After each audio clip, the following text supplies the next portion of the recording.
I felt strongly guided to post a follow-up to the last video where I talk about divine feminine needing to focus on your own energy during a separation from your masculine, especially if they are operating in a much different energy than you are. So, what I want to explain is that as we ascend, we go from the false self to the true, authentic self, right? So, that's what your ascension process is.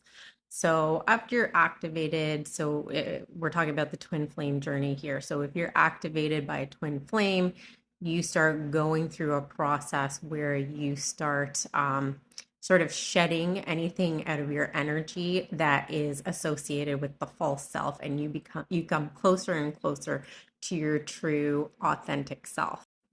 So typically when there's a separation, it means that the masculine usually stays in this lower frequency for a longer period of time. And what that essentially means is that they're still operating more in the realm of illusion than you are. So you can see this is the absolute truth of who you are, the divine self. This is a total lie of who you are, and that's the ego self. So you're closer to your true self, and relatively speaking, the masculine who's operating perhaps in a karmic cycle is closer to the false self.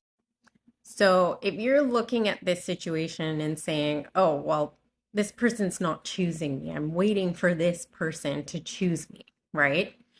You are not only sending energy to that lower, false, illusory timeline, but in a sense, you're kind of putting yourself energetically beneath that, right? There's something that you're telling yourself that you should actually be closer to your false self than to your true, authentic self.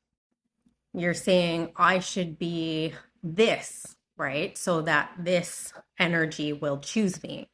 And that's not essentially what's happening. What's happening is that if this person is choosing to operate in this energy, it's not that they're not choosing you. They're not choosing to close that gap, right, between the false self and the true self.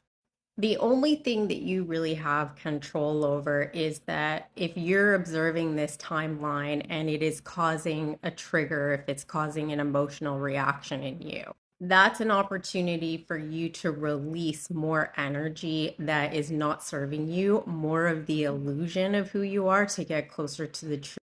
Let me know if that makes sense.